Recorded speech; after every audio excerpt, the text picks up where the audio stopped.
Good morning students.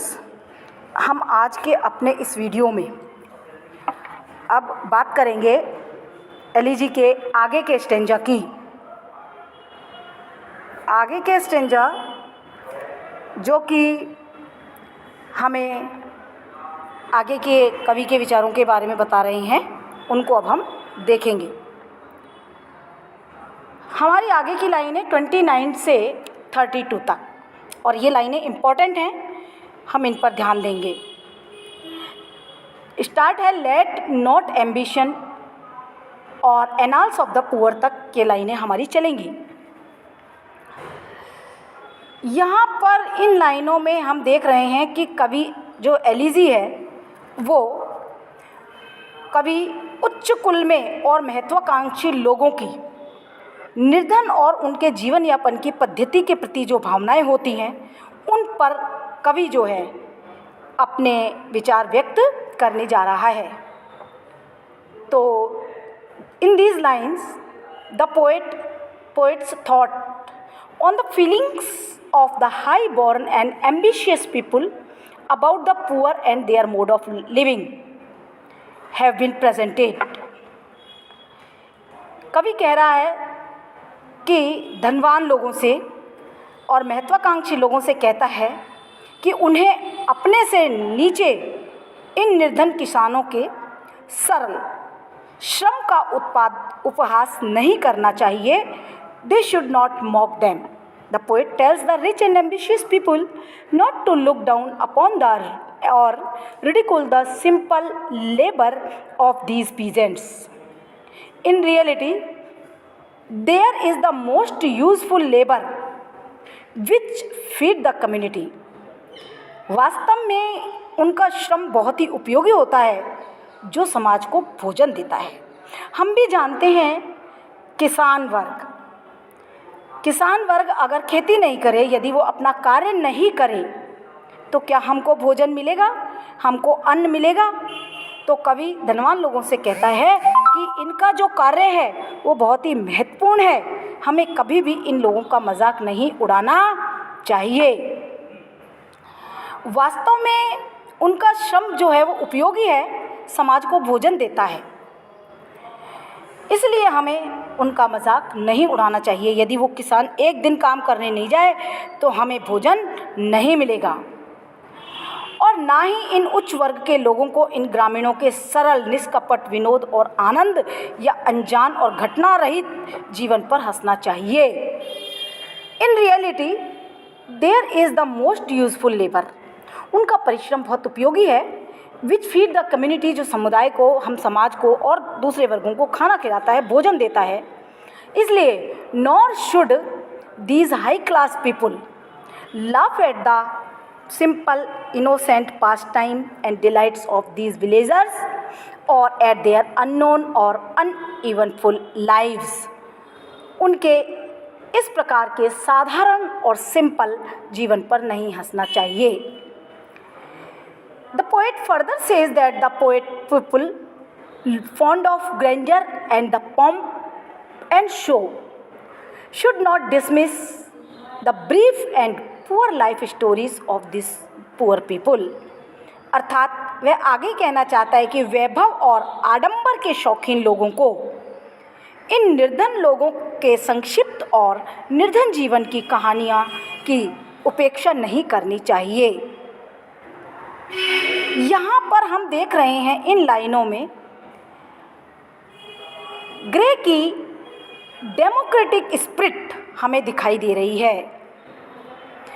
He is one, कवि वो यहाँ दिखाई दे रहा है with the poor and takes their side. वो गरीब लोगों के साथ दिखाई दे रहा है और उनका पक्ष लेता हुआ प्रतीत हो रहा है। इन लाइनों में हम देखते हैं द एलिजी अबाउंड्स इन पर्सनिफिकेशंस। इसमें इस कविता में बहुत सारे मानवीकरण युक्ति का प्रयोग कवि कर रहा है और abstractions such as ambition and grandeur. इस पंक्ति में ये दो हमारे पास पर्सनिफिकेशन आए हैं। This is a typical classical trait in Gray's poetry. अब तक हम हम देखते आ रहे थे ग्रे की कविता के रोमांटिक ट्रेट्स, हमारे सामने अब ग्रे के कविता में क्लासिकल गुण भी आने लगे हैं, क्लासिकल डिवाइसेस भी आने लगी हैं, और use of personification is one of the most important trait of classical poetry. The poet also seems to suggest, अब यहाँ पर कवि हमें यह भी बताता हुआ प्रतीत हो रहा है that persons enamored of grand poetry that they should not belittle his Gray's poem as tries. He feels one with the poor villager. He too is unknown, fameless poet whom the votaries of classical poetry might look down upon as insignificance. Hence the lines have acquired an added significance. बहुत ही important बात है। कवि हमें ये सूचित करना चाहता है कि उन लोगों को जो महान कविताओं पर आसक्त हैं, अर्थात जो महान कविताओं के ऊपर ही आधारित हैं और उनके बारे में ही चिंतन करते हैं, उनको ही पढ़ते हैं, उन्हें उसकी कविता को घिसी पिटी या तुच्छ नहीं समझना चाहिए। वह स्वयं के साथ निर्धन ग्रामीणों को मानता है और उनके साथ उनका पक्ष लेता है। वह स्वयं एक अनजान और कीर्ति रहित कवि है। देखिए, थॉमस ग्रे इतनी प्रजातांत्रिक भावों को लेकर कविता लिखने के बावजूद भी वो बहुत ही कीर्ति रहित रहा, अनजान रहा। उसे क्लासिकल काव्य के उपासक महत्वहीन व तुच्छ मान सकते हैं। इसी कारण इन पंक्तियों का अतिरिक्त और महत्व बन जाता है। अब इसके आगे हम आगे की लाइनों की बात करेंगे। अभी तक हमने 34-35 तक लाइन की बात करी है, 33 तक। अब हम 33 से 36 तक पंक्तियों की बात करेंगे और हम उसका लाइनें हैं द बूस्ट ऑफ से लेकर but to the grave. Now जैसा कि हमने देखा, the poet is standing in courtyard of Stoke Poges church. Stoke Poges church के आंगन में खड़ा है and is supervising the graves of the poor people, और गरीब लोगों की कब्रों का निरीक्षण कर रहा है। He thinks of death as leveller, अब वो मृत्यु को समान कर देने वाली मानता है। कहता है मृत्यु जो एक ऐसी चीज़ है वो सभी को समान सभी का स्तर समान कर देती है। The poet declares the futility of all boosts of high family. अब यहाँ पर जो लोग जो सभी प्रकार की संपत्ति, शक्ति, उच्च वंशावली रखते हैं, उन्हें भी मरना पड़ता है, ये हम जानते हैं। इसलिए कवि जो है वो बताता है कि व्यर्थ है अपनी पारिवारिक शान को बगाड़ना, अपनी शक्ति को बगाड़ना, अपने अधिकारों की बहुत ज़्यादा प्रशंसा करना और भी दूसरे लाभ जो धनवान लोगों को प्राप्त हैं उनको शेखी बगाड़ना, उनका प्रदर्शन करना सब बेकार है। कवि कहता है वे लोग जो सभी प्रकार की संपत्ति, शक्ति, उच्च वंशावली रखते हैं, उन्हें भी मरना है और वे भी इसी तरह से संसार से जाते हैं जिस तरह से निर्धन लोग जाते हैं।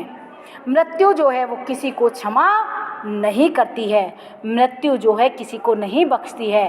Death spares no one as we feel, जैसा कि हम खुद महसूस करते हैं। Death spares no one whether one is beautiful, ugly, rich, poor, intelligent, dull, whether he is kind of.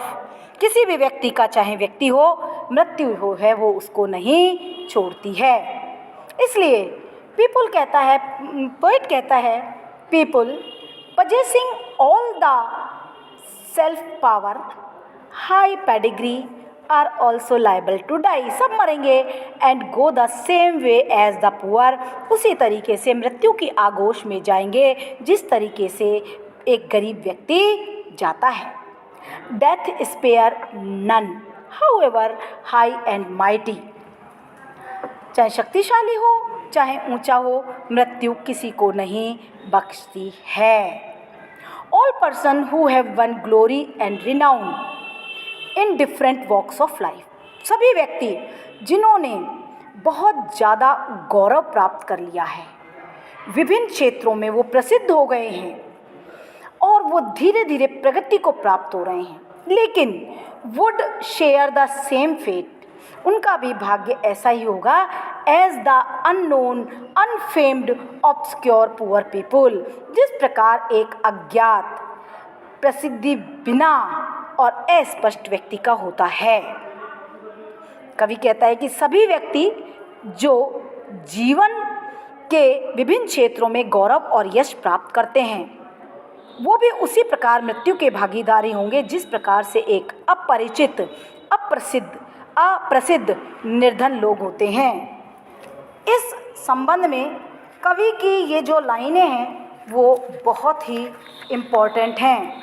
कवि की ये लाइनें एक तरह से कोटेशन भी हैं। The path of glory lead but to the grave, the path of glory lead but to the grave, यहाँ तक एक बात है। इसके बाद नॉर यू ये प्राउड, फिर वो पर्सनिफिकेशन की बात करेगा, हम इसके आगे की बात करते हैं।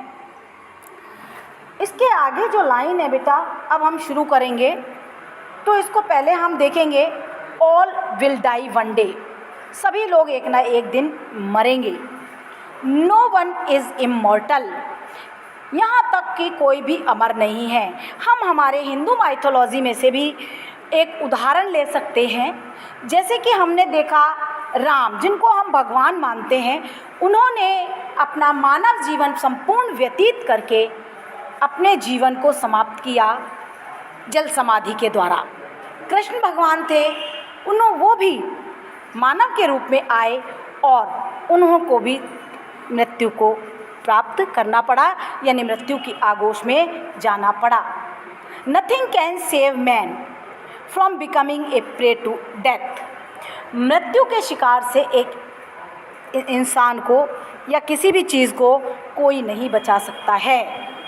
देयरफॉर, इसीलिए the rich and boastful people should not look down upon the simple lives and occupation of the humble village folk, इसीलिए जो लोग शेखी बगाड़ने वाले हैं, पावर वाले हैं, शक्ति वाले हैं, उनको कभी भी ग्रामीण लोगों के, बेचारे विनम्र ग्रामीण लोगों के उन कार्यों पर और उनके साधारण जीवन पर हंसना नहीं चाहिए।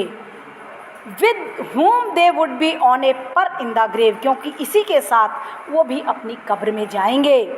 The rich as well as the poor, धनवान और गरीब सभी, the powerful as well as the humble, all will die one day, सभी लोग एक ना एक दिन मृत्यु की आगोश में प्राप्त होंगे।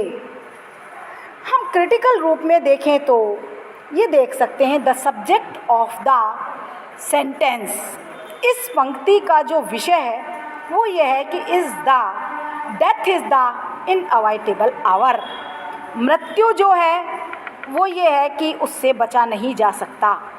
मृत्यु सबका इंतज़ार कर रही है। वे लोग जो उच्च कुल का होने का दंभ भरते हैं, जो घमंडी हैं और अपनी शक्ति पर बड़ा घमंड करते हैं, वे लोग जिन्हें अपने सौंदर्य तथा धन का घमंड है, मृत्यु की वह घड़ी जिसे बचाया नहीं जा सकता है, सभी मनुष्यों का समान इंतज़ार करती है। देखिए हॉरेस, जिनके हॉरेशियन ओड, जिनकी टेक्निक पर हम ओड भी लिखते हैं, जो एक यूनानी ओड राइटर हैं, उन्होंने अपनी एक ओड में कथन लिखा था, एक रात हम सबका इंतज़ार कर रही है, means one night awaits all, एक रात हम सबका इंतज़ार करती है, अर्थात मृत्यु को उन्होंने रात कहा है और कहा है कि मृत्यु समान रूप से सबका इंतज़ार कर रही है।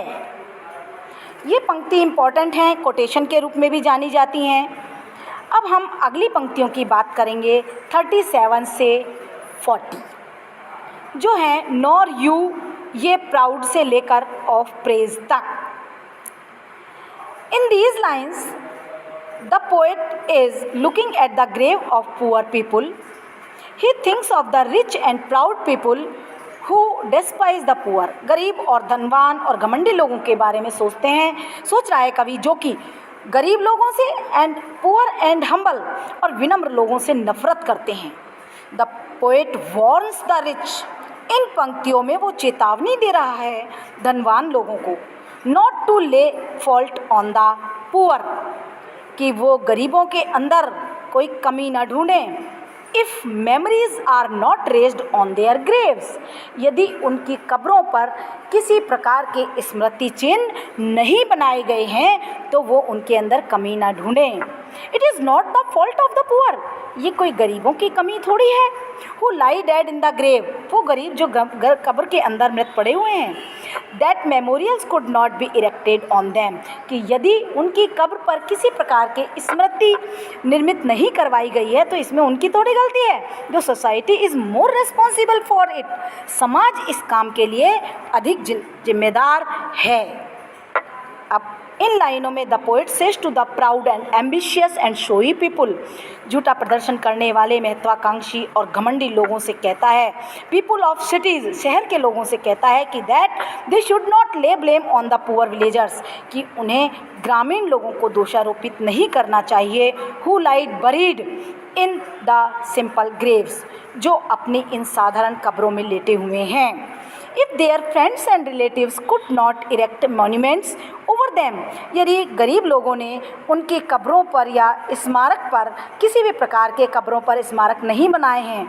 The poor forefathers of the villagers, गांव वालों के बेचारे ये जो पूर्वज हैं, आर बरीड आउटसाइड, उनको बाहर दफनाया गया है, द चर्च के, while the rich inside it, जबकि जो धनवान हैं उनको अंदर दफनाया गया है।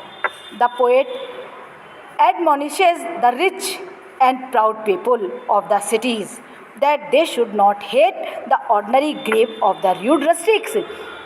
कवि कहता है कि धनवान लोगों को और घमंडी लोगों को और शहर के लोगों को, साधारण ये जो गरीब लोग हैं, उनकी ग्रामीण लोग हैं, गंवार लोग हैं, इनकी साधारण कब्रों का मजाक नहीं उड़ाना चाहिए और उनसे नफरत नहीं करना चाहिए, क्योंकि ये उनकी कमी नहीं है।